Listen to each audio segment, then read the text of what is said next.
Alexei नवेल्नी की jail में मौत हो चुकी थी, जो कि रूस के राष्ट्रपति व्लादिमीर पुतिन के सबसे बड़े विरोधियों में से एक थे। और बताया जा रहा था कि वो भविष्य में चुनाव लड़ने की तैयारी में भी थे व्लादिमीर पुतिन के, लेकिन उससे पहले उनकी गिरफ्तारी हो जाती है। खैर, हम बात करेंगे कि अब उनके बाद कौन राष्ट्रपति पुतिन को झटका देने वाला है। तो नाम निकल के आ रहा है किसका, कि यूलिया नाम की एक महिला है जो अब इनको देने वाली है झटका। यूलिया कौन है? तो यूलिया है अलेक्सी नवेल्नी की पत्नी। तो जय हिंद, नमस्कार, मैं मोहन पाठक और आप देख रहे हैं MPSC Hindi news explainer YouTube channel. Channel पर नए हैं तो चैनल को सब्सक्राइब करके डेली करंट अफेयर्स और न्यूज एनालिसिस के लिए हमारे साथ जुड़ सकते हैं और अपने विचारों को भी कमेंट बॉक्स में साझा कर सकते हैं, लेकिन कब? जब सेशन समाप्त हो जाए तब। तो रूस में राष्ट्रपति पुतिन के सबसे बड़े विरोधी अलेक्सी नवेल्नी की संदिग्ध मौत के तीसरे दिन उनकी पत्नी यूलिया ने मीडिया में दावा किया। उन्होंने लिखा कि आई लव यू। इनका पूरा नाम है यूलिया नवलनाया, ठीक है। उन्होंने सार्वजनिक मंच से नवल्नी की मौत के लिए सीधे तौर पर राष्ट्रपति व्लादिमीर पुतिन को जिम्मेदार बताया है। उन्होंने अपने जीवन में आमतौर पर एक पत्नी और एक मां का किरदार निभाया है, एक गृहिणी रही हैं। पॉलिटिक्स में बहुत ज़्यादा इंटरेस्ट नहीं था, लेकिन यूलिया पति की मौत के बाद से अब दुनिया की सुर्खियों में हेडलाइन बटोर चुकी हैं। क्या है पूरा मामला, उसको जानेंगे और बात करते हैं कि नवेल्नी रूसी विपक्ष का बड़ा चेहरा कैसे बन सकती हैं। यूलिया अब तक उनका साथ कैसे दिया था, किसका? अलेक्सी, जो उनके पति थे। और यूलिया का अब अगला कदम क्या हो सकता है, सब कुछ डिटेल में जानेंगे। रूस में सत्ता 3 हिस्सों में बटी हुई है, राष्ट्रपति, सरकार और न्यायपालिका। रूस में भी भारत की तरह राज्य और उनकी सरकारें हैं। राष्ट्रपति ही हेड ऑफ स्टेट और सेना के सुप्रीम कमांडर होते हैं। भारत में अगर हेड ऑफ की बात करेंगे, जैसे कि वैसे तो प्रधानमंत्री होते हैं, लेकिन भारत का सर्वोच्च अगर सेनापति या तीनों सेनाओं का मुखिया माना जाए, या भारत में सबसे बड़ा अगर किसी को माना जाए तो राष्ट्रपति होता है, क्योंकि भारत का प्रथम नागरिक राष्ट्रपति होता है। उसी तरह से रसिया में भी राष्ट्रपति ही हेड ऑफ स्टेट होता है, जो सेना के सुप्रीम कमांडर होते हैं। रूस का पिछला राष्ट्रपति चुनाव 18 मार्च 2018 को हुआ था। 7 मई 2018 को व्लादिमीर पुतिन चौथी बार रूस के राष्ट्रपति बने। रूस के इतिहास में स्टालिन के बाद सबसे ताकतवर नेता पुतिन ही माने जाते हैं। पहले रूस के नियम में ये था कि पुतिन की जो चीज़ें निकल के आ रही हैं, लोग बताते हैं कि पुतिन अपने दुश्मनों को समाप्त करके एक ऐसा माहौल क्रिएट कर दिए हैं कि उनके खिलाफ कोई चुनाव लड़ने वाला या उनके खिलाफ कोई मजबूत प्रत्याशी ही नहीं है। रूस के चुनाव प्रक्रिया के नियम मैं आपको बताता हूँ। पहले रूस में नियम ये था कि एक शख्स यानी कि एक व्यक्ति 2 कार्यकाल तक ही राष्ट्रपति रह सकता है, फिर उसके बाद उसे राष्ट्रपति का चुनाव नहीं लड़ना होता है। फिलहाल पुतिन ने यह व्यवस्था कर ली है कि 2036 तक वो पद पर बने रह सकते हैं। सियासत की सीढ़ियां चढ़ने के दौरान पुतिन ने अपनी नीतियों के चलते ढेरों राजनीतिक दुश्मन भी बनाए। उनके खिलाफ उठने वाली आवाजें हमेशा दबाई जाती रही हैं। पुतिन पर अपने राजनीतिक विरोधियों को खत्म करने, उद्योगपतियों को फायदा पहुंचाकर अपने पाले में मिलाने और बदले में उनके धन और प्रभाव का राजनीतिक इस्तेमाल करने के आरोप लगते रहे हैं। इस बीच पुतिन के विरोधी और मुखर पत्रकार भी कह सकते हैं, यूट्यूबर भी कर सकते हैं, जिनके बारे में हमने पूरा डिटेल में चर्चा किया हुआ है, इसी चैनल पर उपलब्ध है। मैं लिंक इसी वीडियो के डिस्क्रिप्शन में डाल दूंगा, तो आप पूरा वीडियो देखकर ये जान सकते हैं कि अलेक्सी नवेल्नी कौन थे और किस प्रकार से राष्ट्रपति पुतिन के नाक में दम कर रखा था। तो पुतिन के विरोधियों में यही थे अलेक्सी नवेल्नी। इनमें सबसे बड़ा नाम इन्हीं का था, जिनकी 16 फरवरी को जेल में मौत हो गई थी। पुतिन के खिलाफ नवेल्नी ने आवाजें उठाई और यूलिया ने इनका लगातार साथ दिया। अलेक्सी नवेल्नी पेशे से वकील और सिक्योरिटी एक्सपर्ट थे। साल 1998 में तुर्की के टूर के दौरान उनकी मुलाकात यूलिया से होती है। दोनों में प्रेम होता है और उसके बाद साल 2000 में इनकी शादी हो जाती है। साल 2001 में बेटी दारिया का जन्म होता है और साल 2008 में एक बेटा हुआ, उसका नाम जखर है। यूलिया ने एक बार कहा था, मैंने किसी होनहार वकील या विपक्ष के नेता से नहीं बल्कि एक नौजवान से शादी की है। यूलिया की अगर माँ की हम बात करें तो एक पॉलिटिशियन थी। 1976 में मॉस्को में जन्मी यूलिया भी राजनीतिक परिवार से ही ताल्लुक रखती हैं। उनके पिता अलेक्जेंड्रोविच अब्रोसिमोव साइंटिस्ट थे, वैज्ञानिक थे। उनकी मां मिनिस्ट्री ऑफ लाइफ इंडस्ट्री में काम करते थे। यूलिया इंटरनेशनल इकोनॉमिक रिलेशंस की पढ़ाई की है, यानी कि एक तरह से आप कह सकते हैं अर्थशास्त्री के रूप में ये है। शादी के बाद नवल्नी और यूलिया मॉस्को में रहा करते थे। साल 2000 के आसपास नवल्नी तब पहली बार चर्चा में आए जब उन्होंने रूस के कुछ टॉप ऑफिसर्स के भ्रष्टाचार का खुलासा किया। अल जजीरा की एक खबर के मुताबिक इस मामले में पुतिन का भी नाम आया था, यानी कि शामिल था। इस दौरान यूलिया नवल्नी के इन अभियानों के साथ उनके साथ कदम से कदम मिलाकर खड़ी थी, वहीं उनकी पहली सेक्रेटरी भी बनी।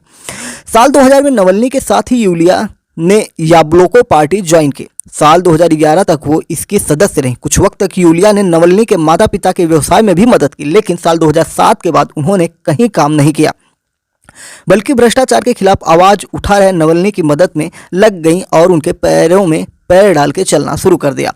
नवल्नी ने लिखा था, बोरिस के वक्त भ्रष्टाचार एक समस्या थी, लेकिन पुतिन के दौर में ये सिस्टम का हिस्सा बन गया है। नवल्नी ने सत्ता के खिलाफ बोलने की शुरुआत अकेले की थी। लाइव वीडियो ब्लॉग्स बनाकर ये अपना काम करते थे। उनके वीडियोस में कई इन्वेस्टिगेटिव रिपोर्ट्स, लीक दस्तावेज, प्रॉपर्टीज के ब्लूप्रिंट्स, फोटोज और ड्रोन से लिए गए वीडियोस शामिल होते थे।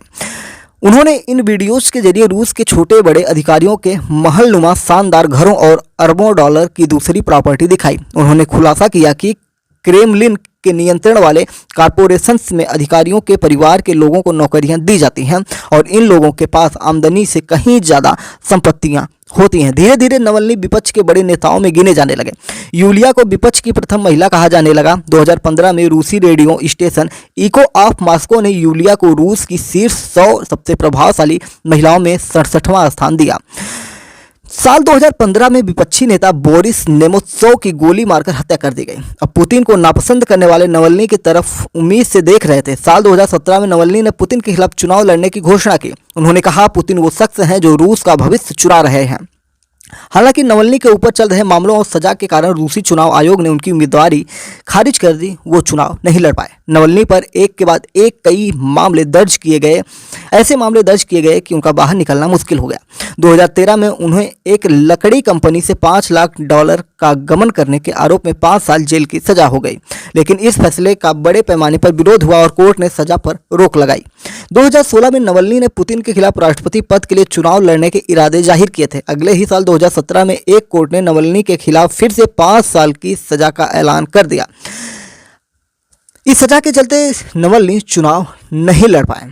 साल 2011 से साल 2018 तक नवल्नी को 15 दिन या 30 दिन के लिए कुल 10 बार जेल की सजा सुनाई गई। साल 2016 में उन्हें कोड़े मारने की भी सजा सुनाई गई थी। साल 2017 में एक हरे रंग के केमिकल से हमला किया गया, इसमें उनकी एक आंख जाते जाते बची। साल 2019 में गिरफ्तारी के बाद नवल्नी के शरीर में भयंकर सूजन आ गई थी। कहा गया कि ऐसा इनको जहर देने से हुआ है। साल 2020 में नवल्नी को फिर से गिरफ्तार किया गया। कथित रूप से जहर दिए जाने के बाद इस बार नवल्नी कोमा में चले गए थे। उन्हें रूस के ओम्स्क शहर में ही एक अस्पताल में भर्ती करवाया गया था। यूलिया ने उन्हें इलाज के लिए जर्मनी भेजे जाने की मांग की थी। इसके लिए सीधे पुतिन से भी संपर्क किया गया था। रूसी डॉक्टर्स का कहना था कि नवल्नी के सैंपल्स में कोई जहरीला पदार्थ नहीं मिला है। इस पर यूलिया ने डॉक्टर्स पर आरोप लगाया था कि वे डॉक्टर की तरह नहीं बल्कि सरकार के लिए काम कर रहे हैं। द इनसाइडर और CNN जैसे अखबारों ने एक जॉइंट इन्वेस्टिगेशन में पाया था कि पुतिन ने खुफिया अधिकारियों की एक टीम को नवल्नी को जहर देने का काम सौंपा था। कितनी सच्चाई है ये तो द इनसाइड और CNN अखबारों को ही पता होगा, लेकिन क्रेमलिन ने इस रिपोर्ट को खारिज कर दिया। जर्मनी में इलाज के दौरान यूलिया नवल्नी के साथ रहीं। तब नवल्नी ने एक पोस्ट में कहा था, यूलिया तुमने मुझे बचा लिया। रूस का नोवाया गजेटा अखबार सरकार की गलत नीतियों और खामियों को खुलकर लिखने के लिए जाना जाता है। नोवाया गजेटा एक ऐसा अखबार है जो सरकार की आलोचनाएं लगातार करते रहता है। उसने यूलिया को साल 2020 के लिए हीरो ऑफ द ईयर का खिताब दिया। जहर के असर से उबरने के बाद नवल्नी जनवरी 2021 में मॉस्को लौटे, लेकिन एयरपोर्ट पर ही उन्हें गिरफ्तार कर लिया गया। उन्हें व्लादिमीर इलाके की एक पीनल कॉलोनी में भेज दिया गया। नवल्नी को रूस लौटे 1 साल से कुछ ही ज़्यादा वक्त हुआ था। इधर रूस ने यूक्रेन पर हमला कर दिया। दुनिया का ध्यान अब नवल्नी के बजाय यूक्रेन में जारी जंग पर था। इसी बीच साल 2022 में नवल्नी को गबन और कोर्ट की अवमानना के आरोप में 9 साल और जेल की सजा सुनाई गई। इस दौरान उनकी टीम ने उनके ट्विटर अकाउंट पर उनकी अपडेट देना जारी रखा। तस्वीरों में नवल्नी बेहद पतले, दुबले और बीमार दिख रहे थे। बताया गया कि वे गंभीर रूप से बीमार हैं। नवल्नी को मॉस्को से लगभग 1900 किलोमीटर दूर यामालो-नेनेट्स जिले में आर्कटिक सर्कल की IK3 नाम की पीनल कॉलोनी में रखा गया था। 16 फरवरी को यामालो-नेनेट्स प्रशासन की तरफ से उनकी मौत की घोषणा की गई। नवल्नी के घर वालों को उनकी मौत की वजह बताई गई सडन डेथ सिंड्रोम, ऐसी चीज़ें उनको बताई गई कि इस प्रकार से इनकी मृत्यु हुई। नवल्नी की पत्नी यूलिया नवलनया फिलहाल रूस से बाहर हैं। यूलिया ने म्यूनिक सिक्योरिटी कॉन्फ्रेंस में हिस्सा लिया और उसमें कई नेताओं और कई देशों के राजनयिकों के सामने उन्होंने मंच से ही कहा कि वो अपने दोनों बच्चों के साथ रहेंगी। उन्होंने कहा कि उनके पति नवल्नी की इच्छा होगी कि वो इस बारे में बात करें। यूलिया ने कहा, अगर उनकी मौत की खबर सच है तो मैं पुतिन, उनके पूरे दल, पुतिन के दोस्तों, उनकी सरकार को बताना चाहती हूं कि उन्होंने हमारे देश, मेरे परिवार और मेरे पति के साथ जो किया है उसके लिए वो जिम्मेदार होंगे। अमेरिकी राष्ट्रपति जो बाइडेन समेत पश्चिमी देशों के कई नेताओं ने नवल्नी को श्रद्धांजलि अर्पित की है और पुतिन को उनकी मौत के लिए जिम्मेदार बताया है। ब्रिटेन ने कहा है कि रूस के लिए इसके गंभीर परिणाम होंगे। अमेरिका की बात करें तो अमेरिका रसिया का एक तरह से पुतिन को लाइक नहीं करता है और इसलिए नवल्नी को श्रद्धांजलि अर्पित की है। ब्रिटेन का भी वही हाल है। 19 फरवरी को यूलिया ने यूरोपियन यूनियन के विदेश मामलों की काउंसिल में भी हिस्सा लिया। रूस के फ्रीडम फाइटर्स के सम्मान और नवल्नी की याद में काउंसिल की मीटिंग बुलाई गई, जिसमें यूरोपियन यूनियन के 27 देशों के विदेश मंत्री शामिल हुए। 2017 में जब एलेक्सी नवल्नी राष्ट्रपति पद का चुनाव नहीं लड़ पाए, तब भी कहा गया कि यूलिया उनकी जगह खुद राष्ट्रपति पद के लिए चुनाव के लिए नामांकन कर सकती हैं, लेकिन उस समय ऐसा नहीं हुआ। 2020 में नवल्नी के बीमार रहने के दौरान भी ये चर्चा थी कि अब यूलिया खुद पूरी तरह राजनीतिक भूमिका में आएंगी। नवल्नी ने जर्मनी से लौटने के बाद जब उन्हें दोबारा गिरफ्तार कर लिया गया, तब यूलिया ने उनकी रिहाई के लिए चलाए गए विरोध प्रदर्शनों में हिस्सा लिया, लेकिन उन्हें हिरासत में ले लिया गया। वर्ल्ड पॉलिटिक्स के जो जानकार हैं उन लोगों की अगर हम बातें माने तो वो लोग ये कहते हैं, उनके जो सुझाव हैं, उन्होंने कहा कि यूलिया ने इतने बड़े निजी नुकसान के बाद भी खुद को संभाला है और आगे आई हैं। उन्होंने कहा कि वो अपने पति के काम को आगे बढ़ाएंगी। इससे साफ है कि उनके अंदर नेतृत्व की क्षमता है, लेकिन रूस में विपक्ष कमजोर और बिखरा हुआ है। ऐसे में यूलिया को पहले ये तय करना चाहिए कि वो रूस न आए। रूस के बाहर जर्मनी, जॉर्जिया और आर्मेनिया जैसे देशों में नवल्नी की मौत के बाद से लोग आक्रोश में हैं। यूलिया को उनके समर्थन से मदद मिलेगी। अभी यूलिया के लिए यही बेहतर है कि वे रूस से बाहर रहें। वे अगर कुछ कर पाएंगी तो निश्चित रूप से बाहर रहकर ही कर पाएंगे। नवल्नी की मौत की खबर की पुष्टि होने के बाद उनके और यूलिया के समर्थकों में एक बार माहौल जरूर बना है। पश्चिमी देशों ने भी इस मुद्दे को गंभीरता से लिया है, लेकिन अभी ये कहना जल्दबाजी होगा कि यूलिया पुतिन के समानांतर खड़ी होने की स्थिति में आ जाएंगी।